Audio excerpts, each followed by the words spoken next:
Celebrai com júbilo ao Senhor todas as terras. Servi ao Senhor com alegria, apresentai-vos diante dele com cântico. Sabei que o Senhor é Deus, foi ele quem nos fez e dele somos. Somos o seu povo e rebanho do seu pastoreio. Entrai por suas portas com ações de graça e nos seus átrios com hinos de louvor. Rendei-lhe graças e bendizei-lhe o nome, porque o Senhor é bom, a sua misericórdia dura para sempre, e de geração em geração a sua fidelidade. Neste momento, com essas palavras deste salmo, meus amados irmãos, eu quero saudar os irmãos com a paz do Senhor. Realmente, nesta noite, quarta-feira, nós queremos apresentar as nossas vidas diante de Deus e realmente fazer isso, celebrar com júbilo ao Senhor, servi-lo em todos os momentos, porque foi Ele que nos fez e nós somos dele, e nós somos rebanho do seu pasto. Ele é o nosso pastor. Louvado seja o nome do nosso Deus. E nós precisamos entrar na presença do nosso Deus com ações de graças. Realmente, porque Deus é maravilhoso. Deus sempre está conosco. Entrar com ações de graças e nos seus átrios com hinos de louvor.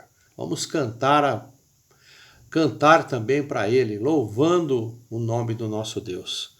Porque o Senhor é bom, a sua misericórdia é enorme e ela dura para sempre. Nunca nos abandona. Louvado seja o nome do nosso Deus. Quero convidar você nesse momento a junto comigo buscar a presença do nosso Deus em oração. Nós precisamos orar, precisamos ter comunhão com o nosso Deus. E é maravilhoso poder contar com o nosso Deus por causa da sua misericórdia, por causa da sua bondade conosco. Ele é o nosso pastor.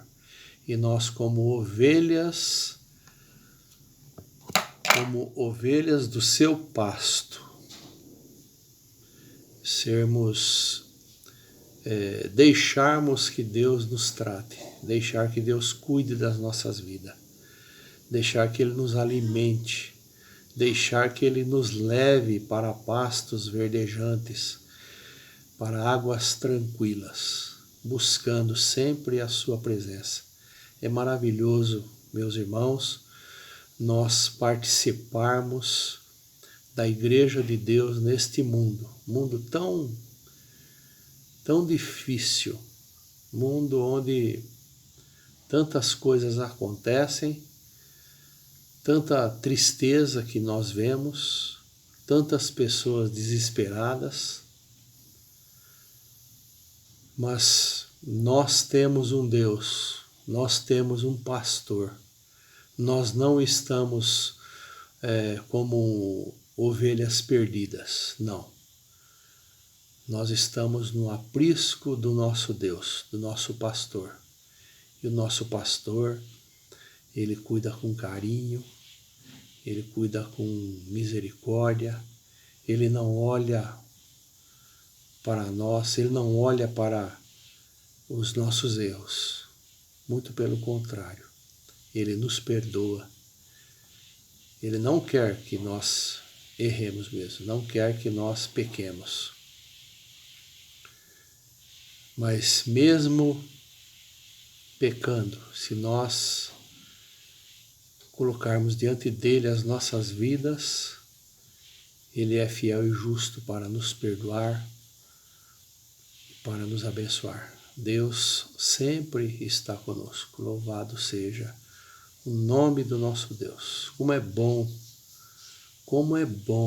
poder contar com o nosso Deus. E eu quero convidar você agora, neste momento, a fechar os teus olhos e buscar a presença desse Deus santo e puro, um Deus santo e puro, um Deus que nos ama. Fecha os teus olhos.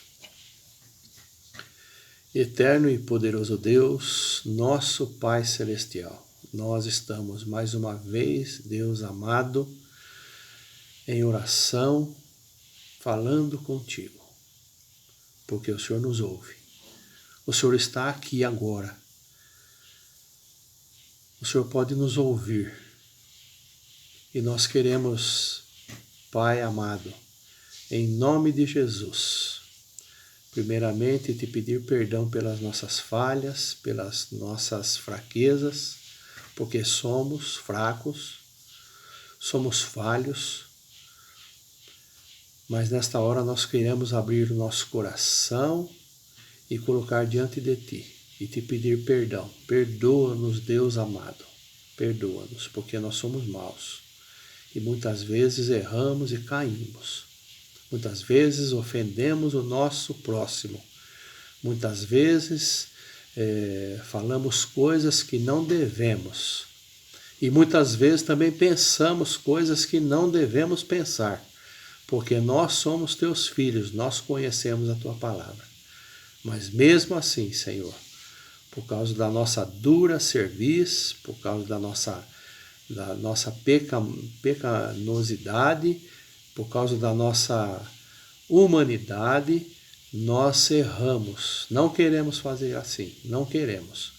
Mas te pedimos, Deus amado, que o Senhor continue tendo misericórdia das nossas vidas e nos aceitando na tua santa e bendita presença. E agora, Deus amado, que a tua igreja está reunida neste momento para louvar o teu nome, eu quero te pedir, Deus amado, que o Senhor toque no coração de cada um dos meus irmãos, Senhor. Toque no coração de cada um dos meus irmãos. E ouça, Senhor, em nome de Jesus, a nossa oração. E olha para dentro de nós, ó Deus, e vê o que está errado e, em nome de Jesus, que o teu Santo Espírito venha para nos ensinar a caminhar diante de ti, Senhor. Muito obrigado por este dia que o Senhor nos deu. Muito obrigado, Senhor, por este ano que se inicia, pelo ano que passou. Nós te louvamos, Deus amado, porque a tua presença, a tua bondade, a tua misericórdia foi constante em nossas vidas, Deus amado. E nesta noite nós nos reunimos, a tua igreja se reúne com os amigos que estão também nos acompanhando, participando deste culto de louvor. Quero te pedir, Deus amado, que o Senhor venha falar ao coração de cada um deles, ó Deus, nossos parentes, nossos amigos, Deus amado. Em nome de Jesus nós te pedimos isso. Também quero te pedir, Deus amado, em nome de Jesus, que o Senhor abençoe, Senhor, a minha família. Nós perdemos um ente querido nesta semana, Senhor. Um ente muito amado, é o esposo da minha irmã Sônia, lá de Barra Bonita, Deus amado. Um servo de Deus também, que te amava, que te amou muito, que prestou culto de louvor a ti também, que orou, que falou contigo, ó Deus. Nós te louvamos, Deus amado, porque temos a convicção, Deus amado, que Ele já está contigo na glória, Senhor. Louvado seja o teu nome. Então eu te peço, Deus amado, que o Senhor, com a tua bondade, venha trazer conforto para os corações enlutados, Deus amado, aqueles que necessitam. Também todos aqueles irmãos que necessitam e que precisam de alguma coisa, Deus amado. O Senhor é bondoso e misericordioso para conceder. Louvado seja o teu nome. Nós rogamos, Deus amado, para que o Senhor cuide da IPI de Vila Formosa neste ano que se inicia, Senhor. O pastor Gilberto que estará conosco, nós queremos te agradecer pela vida dele, Senhor, e que ele tenha conosco aqui uma vida vitoriosa e que juntos possamos louvar o teu nome neste lugar aqui, Senhor. Em nome de Jesus é a oração que nós fazemos nesta noite. Amém, Senhor.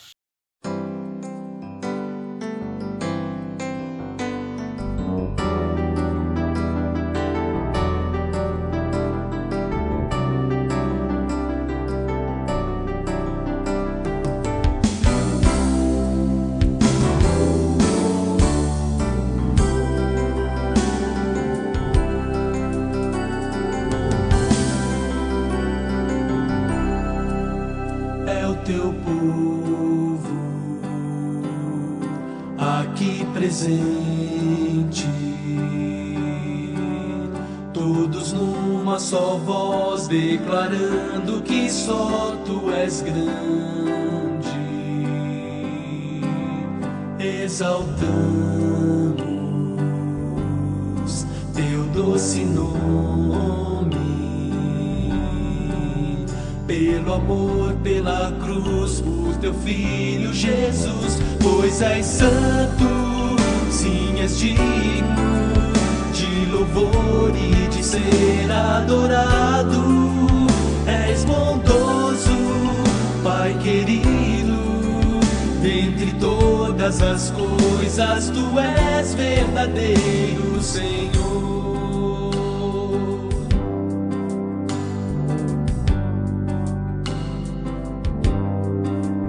É o Teu povo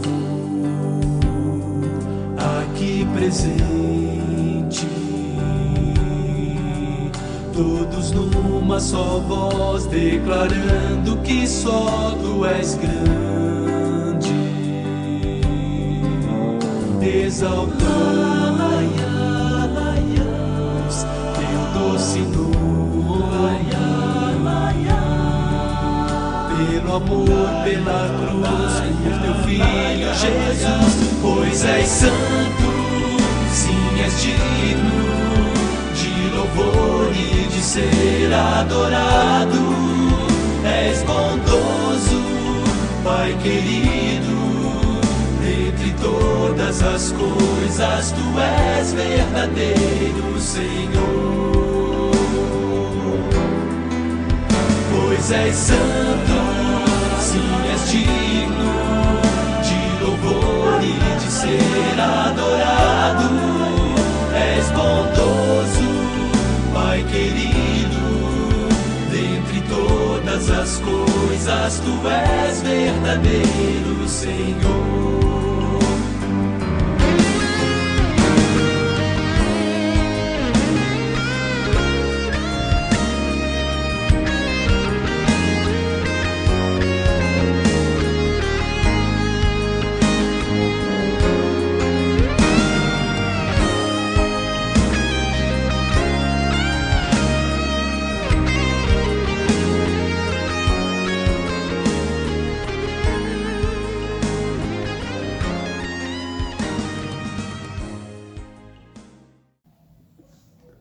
Salmo 23, Salmo de Davi.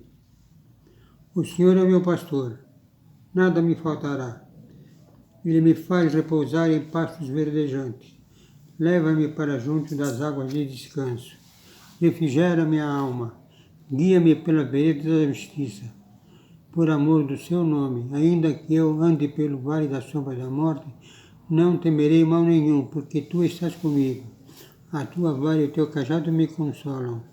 Preparas-me uma mesa na presença dos meus adversários. Unges-me a cabeça com óleo.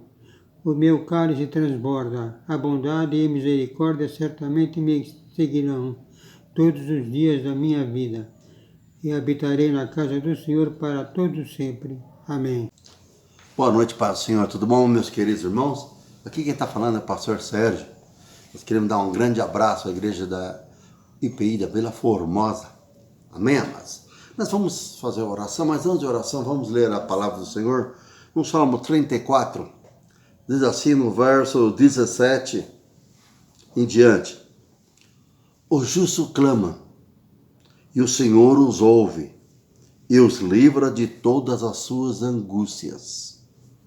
Perto está o Senhor daqueles que têm o coração quebrantado, e salva os contritos de espírito.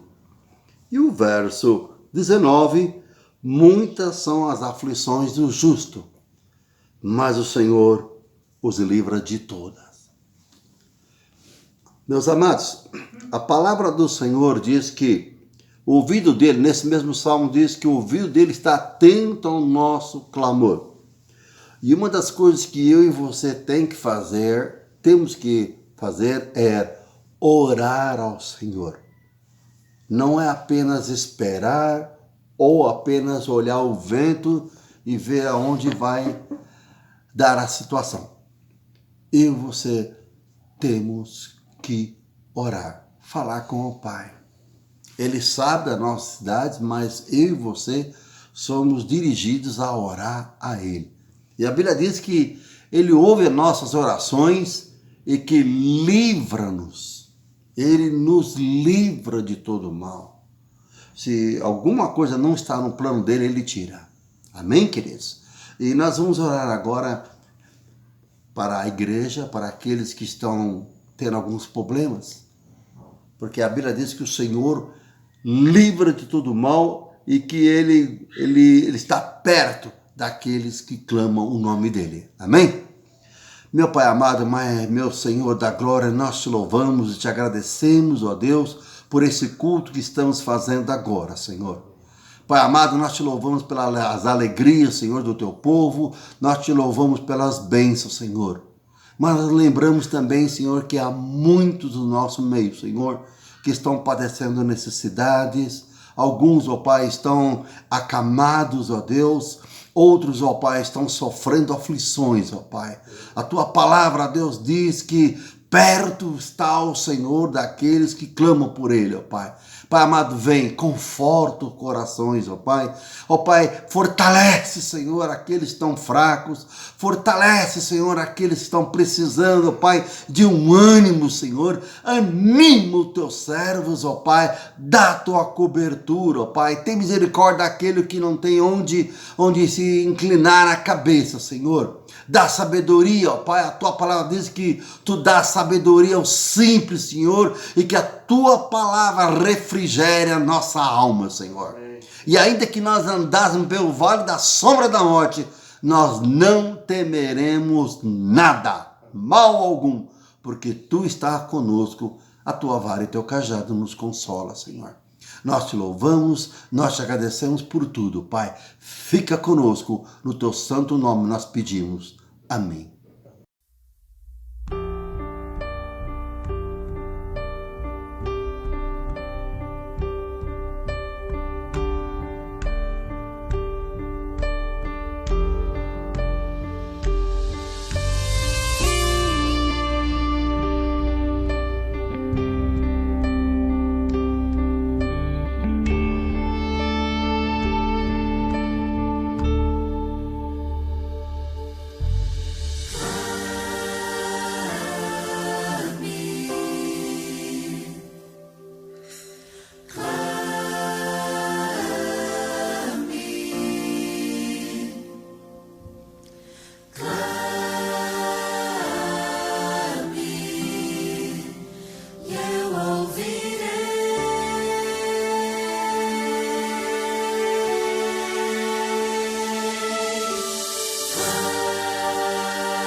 Unimos nossas mãos, unimos nossa fé, levantemos o clamor que toque o coração. Nos prostramos aos teus pés, levantamos nossas mãos, congregados à santa convocação.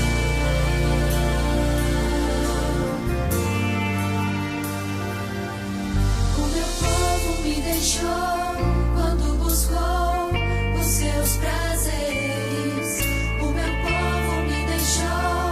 Quando cavou cisternas rotas, O meu povo me deixou por não guardar meus mandamentos, e meu coração ardendo decidiu resgatar. Transformei o verbo em carne que pagou o alto preço, que subindo no madeiro onde os purifica. É só me clamar que eu ouvirei.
nessa manhã tão linda.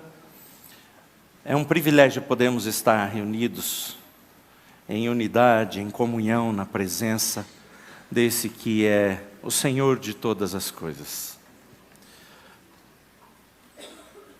A razão da promessa é a queda do homem. Jesus foi o prometido de Deus, porque eu e você estávamos mortos. Ele nos redimiu, dando vida, nos inserindo num corpo, e esse corpo se chama Igreja do Senhor, do qual eu e você fazemos parte. E essa igreja, ela manifesta através da sua expressão, da sua vida, da sua existência, ela expressa a glória de Deus. E se você está aqui nessa manhã, é porque através da sua vida, a glória de Deus tem sido manifesta nessa terra. E a palavra diz que as misericórdias de Deus, a sua graça, o seu favor, é o motivo pelo qual nós não somos destruídos. E essas misericórdias, elas não têm fim, elas se renovam a cada manhã. Por isso, quero convidar você a, como temos feito já nesse culto, a continuarmos manifestando, agradecendo e glorificando a esse Deus grandioso e maravilhoso que é o nosso Deus. Quero convidar você a abrir a palavra de Deus no Evangelho de Mateus, capítulo 16. Nós leremos dos versículos 13 ao versículo 20. Mateus, Evangelho de Mateus 16, 13 a 20.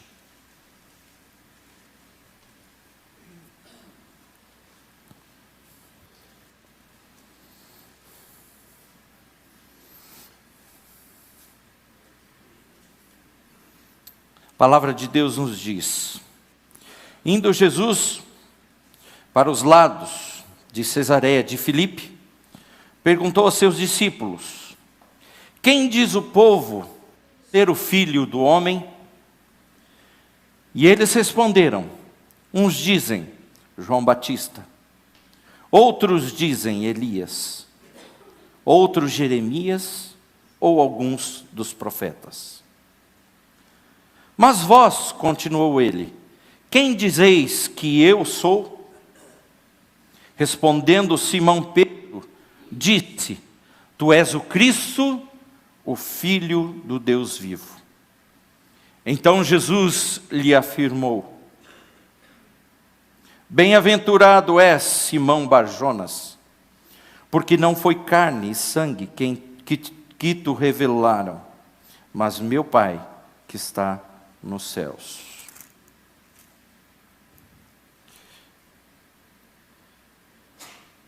Também eu te digo que tu és Pedro, e sobre esta pedra, edificarei a minha igreja, e as portas do inferno não prevalecerão contra ela.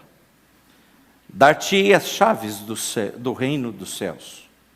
O que ligares na terra terá sido ligado nos céus, e o que desligares na terra terá sido desligado nos céus. Então advertiu os discípulos de que a ninguém dissessem ser ele o Cristo. Curva a sua cabeça, vamos orar.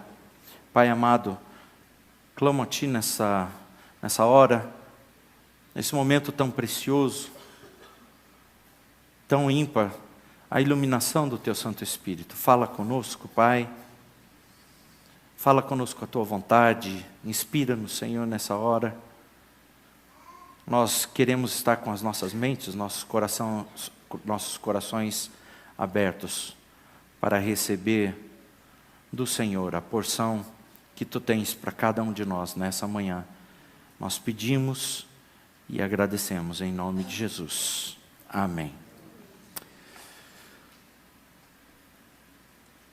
Características de uma igreja viva.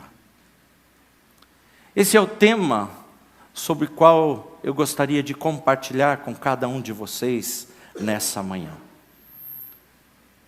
Características de uma igreja viva. Quando olhamos para esse texto nos possibilita compor uma paisagem, uma pintura toda especial.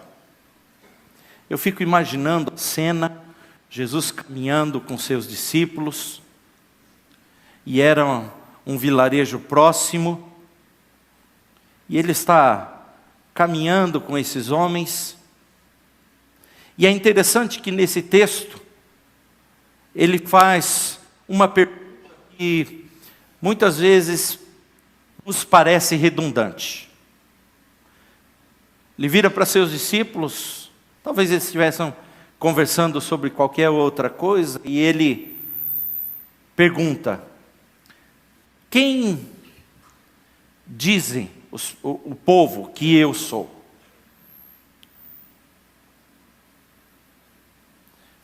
Jesus faz essa pergunta para aqueles discípulos, querendo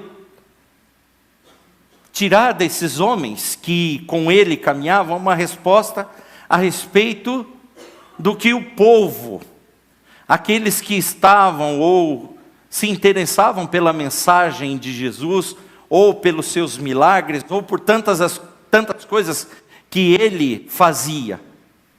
E os discípulos respondem: alguns dizem ser João Batista, outros dizem ser os profetas.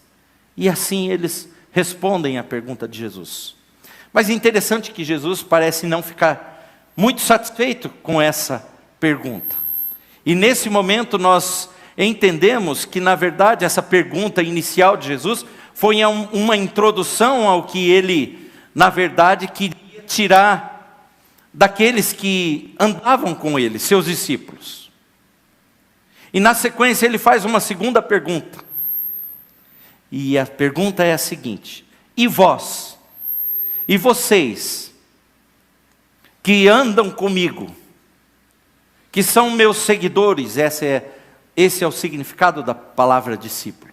E vocês, quem diz que eu sou? Quem dizes que eu sou? Essas duas perguntas, na verdade, elas demonstram três situações. Três situações que esse texto demonstram para nós. A primeira delas é a natureza do homem. A segunda delas é a soberania de Deus. E a terceira delas é a identidade da igreja. A natureza do homem, quando revela na pessoa de Simão, e a palavra usa Simão Bar Jonas. Bar significa filho de. Então, Simão, filho de Jonas. Quem era aquele homem? Quem era Simão, filho de Jonas? Quando nós começamos a estudar um pouco as Escrituras e nós trabalhamos na personalidade de cada um dos discípulos, nós vamos ver que Simão, Pedro, era um homem extremamente intempestivo. Ele não era colérico, ele era hemorrágico. Era um homem que não dava tempo de nada. Muito, talvez bruto, né? Seria um machão da nossa época. Um homem intempestivo, um homem bruto, um homem matuto, precipitado, que confiava muito em si mesmo, arrogante.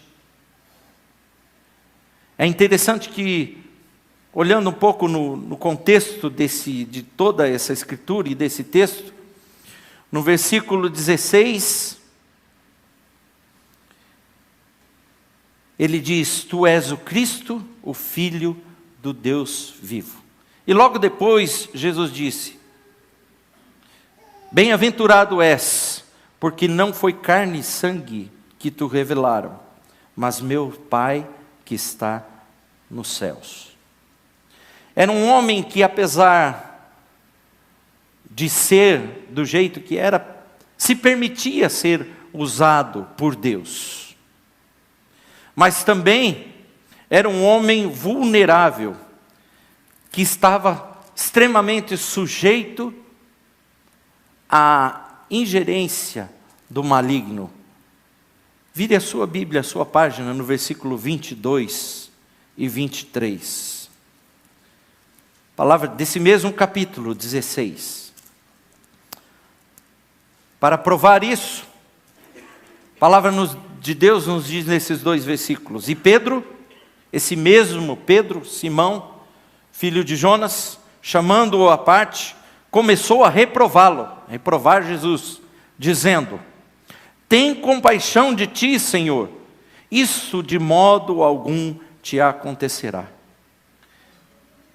E olha o que Jesus diz para Pedro. Mas Jesus, voltando-se, disse a Pedro: arreda, Satanás, tu és para mim pedra de tropeço, porque não cogitas das coisas de Deus, e sim dos homens. Poucos versículos antes, Jesus está dizendo: bem-aventurado és, porque não foi você quem disse, mas Deus através de você revelou isso. E agora Jesus diz para ele: arreda-te, Satanás, tu és para mim pedra de tropeço.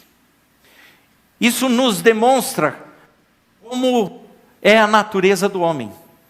Cada um de nós, eu e você, no nosso estado pecaminoso, nós somos assim, sujeitos a quedas, sujeitos a momentos de fraqueza. Então a natureza do homem se expressa nesse texto quando entendemos esta questão. Segundo lugar, a soberania de Deus. Onde nós vemos a soberania de Deus nesse texto? Se manifestando ao usar a Simão. Nesse versículo 16 e 17. Simão, um homem falho, é usado por Deus. Deus usa aquilo que Ele quer, da forma que Ele quer, quando Ele quer. Mesmo Simão sendo um homem falho, Deus usa aquele homem para revelar acerca de seu Filho Jesus Cristo. Deus é soberano sobre todas as coisas. Então, nesse texto, nós encontramos claramente a soberania de Deus. E em terceiro lugar, nós encontramos a identidade da igreja. Aqui está expresso qual a identidade desse corpo vivo de Deus, chamada igreja, do qual eu e você fazemos parte. Quando essa palavra e quando o versículo 18 revela que a igreja será construída sobre uma base sólida e que avançará sobre os poderes do inferno, e estes não prevalecerão contra essa igreja, nós vemos para que ela foi criada, qual a sua identidade, qual o seu objetivo. Compreendidas essas três verdades, a natureza do homem, a soberania de Deus, a identidade da igreja, eu gostaria e quero prosseguir caminhando principalmente nesse último ponto, a identidade da igreja. E por isso o tema, características de uma igreja viva. Quais são as verdades explícitas nesse texto de uma igreja que realmente demonstra ser uma igreja viva, atuante? Uma igreja que faz diferença nesse mundo. Nós encontramos, e eu gostaria de destacar, simplesmente 3 características nessa manhã com a igreja, com os irmãos. Em primeiro lugar, a igreja viva, ela ama. Em segundo lugar, a igreja viva, ela proclama. E em terceiro lugar, a igreja viva transforma. Tendo esses 3 focos, ou essas 3 verdades, nós refletiremos no primeira delas. Quando a igreja viva ama de verdade? Quando nós olhamos para o texto lido de Mateus 16, nós encontramos esse diálogo direto de Jesus com os discípulos. E o diálogo, ele passa a se restringir a apenas 2 personalidades a partir de um certo momento. Porque Pedro, achando, e sempre foi uma característica dele, natural, de homem, uma característica humana, tomando a frente sempre nas situações, ele começa a responder. Pedro e Jesus estabelecem esse diálogo que começou com todos os discípulos. Pedro toma a frente e responde a Jesus: quem são? Tu és o Cristo, o Filho do Deus vivo. Na vida de Pedro, na vida de Simão, nós encontramos o amor de Deus para com aquele homem. Mas não só a lição fica de que Deus ama Pedro, mas a lição fica também para mim e para você, de que Deus ama também essa igreja. A igreja de Cristo não foi edificada sobre Pedro. Existe um equívoco muito grande dizendo que Pedro tem as chaves dos céus. Mas a palavra de Deus diz que sobre essa palavra edificarei a minha igreja. São exatamente aquilo, as palavras que Pedro diz pouco antes nesse texto, a respeito de si mesmo, a respeito da salvação, a respeito da esperança da nossa fé. E que esperança é essa estabelecida nessas verdades que antecedem o texto de Mateus 16 que acabamos de ler? As verdades sobre as quais eu e você, como igreja de Jesus Cristo, somos edificados. O firme fundamento é o próprio Jesus Cristo. E uma das características de Jesus está em Mateus 21, verso 42.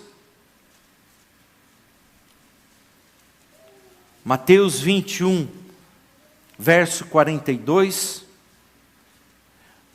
Jesus pergunta: nunca lestes nas Escrituras a pedra que os construtores rejeitaram? Essa veio a ser a principal pedra angular. Isso procede do Senhor e é maravilhoso aos nossos olhos. Jesus é a causa principal da existência da igreja. Sobre ele foi fundamentada a igreja do Senhor. E nós, como fazemos parte dessa igreja? Através da fé. Nós cremos através da fé que Jesus é o Filho unigênito de Deus, o prometido. Aquele que nos redime, aquele que nos traz vida novamente.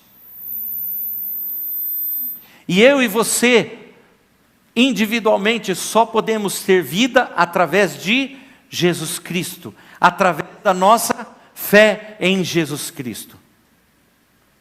E como consequência, a igreja do Senhor só pode ter vida, e ela só pode ser uma igreja realmente viva, quando ela desenvolve também essa fé em Jesus Cristo. Hebreus, capítulo 11, verso 6, nos diz que sem fé é impossível agradar a Deus. Gálatas 5, 5 e 6 nos fala sobre a esperança da nossa fé. E que a fé verdadeira é atuante pelo amor. Logo, uma das características de uma igreja viva é de uma igreja que ama. Gálatas 5, 5 a 6 nos diz: porque nós, pelo Espírito, aguardamos a esperança da justiça que provém da fé. Porque em Jesus Cristo, nem a circuncisão, nem a incircuncisão tem valor algum, mas a fé que atua através de quê, meus irmãos? Através do amor. A característica de uma igreja viva é daquela igreja que realmente ama o Senhor Jesus, ama o seu próximo, demonstra amor, não olha só para si mesmo, para os seus interesses ou seus próprios interesses, mas pensa no outro. A mensagem que Jesus nos trouxe, a mensagem que nos une como igreja do Senhor, essa mensagem crida pela fé, ela diz que o amor é aquilo que deve ser a característica de cada um de nós, como igreja, uma igreja viva, uma igreja atuante. Essa deve ser a primeira característica. Veja bem, nós cremos que nós devemos amar a Deus sobre todas as coisas, e o segundo, amar ao próximo como a ti mesmo. Mateus 23, 30 e 40. Entretanto, os fariseus, sabendo que ele fizera calar os saduceus, é aquilo que está nesse texto que acabei de dizer, reuniram-se em conselho, e um deles, intérprete da lei, experimentando, lhe perguntou: mestre, qual é o grande mandamento na lei? Respondeu-lhe Jesus: amarás o Senhor teu Deus de todo o teu coração, de toda a tua alma e de todo o teu entendimento. Este é o grande e primeiro mandamento. E o segundo, semelhante a este, é: amarás teu próximo como a ti mesmo. Desses dois mandamentos dependem toda a lei e os profetas. Querido irmão, minha querida irmã, manifestar o grande mandamento de Jesus é uma das características de uma igreja viva. Amar a Deus, amar ao próximo, é uma característica que eu e você precisamos desenvolver diariamente na nossa vida. Em segundo lugar, a segunda característica de uma igreja viva é que ela seja proclamadora das boas novas. Essa semana, em um dos pequenos grupos de pastoreio que nós temos na igreja de Pinheiros, e você é convidado a fazer parte, se ainda não é, faça parte de um grupo de pastoreio, porque ali é um tempo precioso para estudarmos as promessas e a palavra de Deus, e compartilharmos e orarmos uns pelos outros. Numa dessas reuniões, nós estávamos falando sobre as características da igreja, a igreja militante e a igreja triunfante. Hoje eu e você somos convidados a fazer parte de uma igreja que é atuante, que é militante, que milita, que trabalha. Fazemos também parte, temos uma promessa de sermos, e já somos, uma igreja triunfante. Mas nesses dias, eu e você somos convidados a sair da nossa zona de conforto, da nossa cadeira estofada, do nosso ar condicionado, e proclamarmos as verdades do Evangelho. É interessante quando voltamos para o texto de Mateus, Jesus diz: as portas do inferno não prevalecerão contra a igreja. Veja bem, não é a igreja que se esconde atrás de suas portas, esperando ser atacada pelas forças do inferno. O texto não diz isso. O texto fala exatamente o contrário. Eu e você somos chamados a sairmos da nossa zona de conforto e a batalharmos, a proclamarmos, a irmos contra as portas do inferno. É função da igreja proclamar as boas novas, ir contra aquilo que o mundo impõe sobre a sua vida. Transmitir uma mensagem de esperança através da sua própria existência. Eu e você somos convocados a sermos um exército que marcha literalmente contra as hostes, as forças, os poderes do inferno. Como fazemos isso? Através da proclamação do Evangelho de Jesus Cristo. Quando nos levantamos, quando nos dispomos a trabalhar, quando dispomos o nosso coração a servir ao Senhor e sermos usados por Ele, as portas do inferno não prevalecerão contra a igreja. Temos falado nesses dias, um texto muito conhecido, que está em Mateus 28, 18 a 20, e diz: Jesus, aproximando-se, falou-lhes dizendo: toda autoridade me foi dada no céu e na terra. Ide, portanto, fazei discípulos de todas as nações, batizando-os em nome do Pai, e do Filho, e do Espírito Santo, ensinando-os a guardar todas as coisas que vos tenho ordenado. E eis que estou convosco todos os dias, até a consumação do século. Somos chamados a proclamar, somos chamados a ir, mas não estamos sozinhos. O Senhor está conosco. Quando a igreja avança, as portas do inferno não prevalecem contra ela, porque existe o Senhor, o vitorioso, o vencedor de todas as coisas, que vai à frente da sua igreja, que conquista as nossas vitórias, que vence as nossas lutas, derrubando todo o mal que está à nossa frente.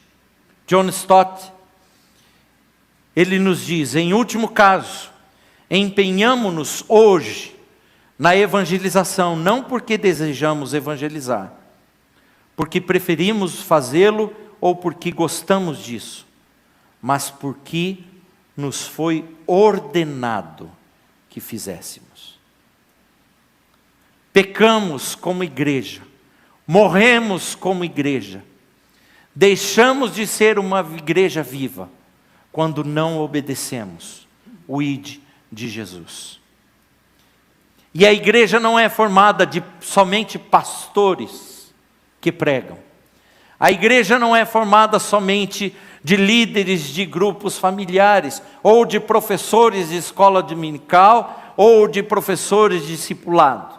A igreja é formada por todo aquele que é salvo por Jesus Cristo, ou seja, todos aqueles que experimentaram a ação purificadora e regeneradora e salvadora de Jesus Cristo. Portanto, se você, igreja, está aqui nessa manhã, você faz parte dessa ordenança. E se não o faz, se não proclama, se não avança contra as portas do inferno, você está em pecado. Você está em desobediência. Todos nós somos chamados a uma ação de amor, a uma ação de proclamação. E em terceiro lugar, a uma ação de transformação. A igreja viva, ela transforma. Pastor, o senhor está dizendo uma grande heresia. Quem transforma é Jesus Cristo. Verdade, meu irmão. Mas através da ação da igreja nessa terra, situações são transformadas. A cultura é transformada. A realidade de um lugar é transformado. E é por isso que você está aqui, porque você é igreja. E através da ação de Deus na vida da igreja, as situações são transformadas. A política é transformada. A pecaminosidade de um lugar é transformado pela ação da igreja. Essa, na verdade, é a terceira e última característica que eu gostaria de destacar nesse texto. Qual o exemplo que nós temos no texto de Mateus 16? A própria transformação de Simão. A própria transformação ocorrida na vida de Pedro, Simão Barjonas. Simão é um homem impetuoso, arrogante, prepotente, bruto. E nós vemos isso. Simples fato de Jesus ter perguntado aos seus discípulos quem foi que tomou a frente e respondeu rapidinho. Quem sempre, nas conversas de Jesus com seus discípulos, quem sempre queria aparecer primeiro? Quem era aquele que tomava a frente em todas as coisas? Pedro. Pedro era esse homem. E a ação do Evangelho, a ação de Deus transforma esse homem. Atos 2:41 demonstra exatamente a transformação na vida desse homem. E ele se tornando igreja e entendendo os propósitos de Deus na sua vida, de um homem chamado a ser igreja, a fazer parte desse corpo. O que acontece em Atos 2:41? Então, os que lhe aceitaram a palavra foram batizados, havendo um acréscimo naquele dia de quase 3.000 pessoas. Através da pregação de um homem transformado agora, Pedro, em um só evento, 3.000 pessoas foram impactados pela ação transformadora do Evangelho. Nós vemos em um outro texto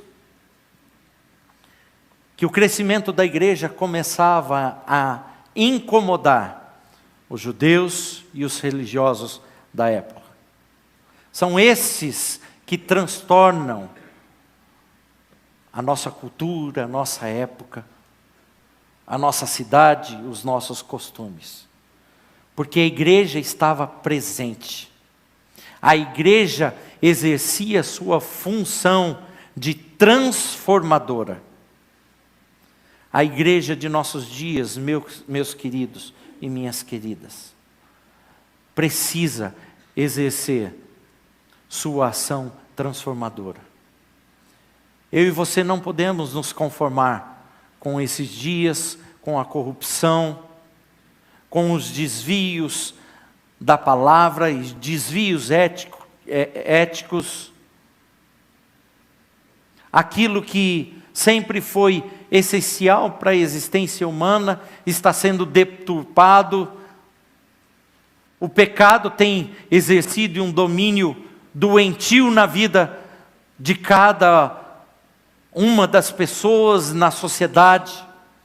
Eu e você, como igreja de Jesus, não podemos nos conformar, ser conforme, tomar a forma disso, da imposição do mundo, da imposição do pecado. Nós vivemos nos últimos dias, certamente temos experimentado dias que antecedem a volta do nosso Senhor Jesus Cristo. E urge a igreja, a mim e a você, despertarmos e cumprirmos o nosso papel de igreja. Não mais sermos uma igreja apática, uma igreja enclausurada nas quatro paredes, mas sermos uma igreja viva, uma igreja que cumpre o seu papel, uma igreja que ama, uma igreja que proclama, uma igreja que transforma. Que o Senhor nos dê graça, que o Senhor nos dê força, que o Senhor, através da ação do seu Santo Espírito que em nós habita, nos impulsione, nos incomode, nos leve a nos tornarmos, a sermos uma igreja viva, uma igreja que proclame, que exalte e que engrandeça, que glorifique o nome do Senhor Jesus em cada dia das nossas vidas. Que o Senhor nos abençoe, que o Senhor aplique assim a sua palavra na nossa vida. Oremos. Pai amado, muito obrigado por essa manhã, muito obrigado pela tua palavra. Leva-nos, Senhor, nesse dia a meditarmos, a exercermos os chamados que o Senhor nos fez. Nos abençoe, Senhor, nos guarde também no restante dessa manhã, onde continuaremos na tua presença, aprendendo, estudando e glorificando o teu nome. Em nome de Jesus é que eu peço e agradeço. Amém.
brotando dentro da gente.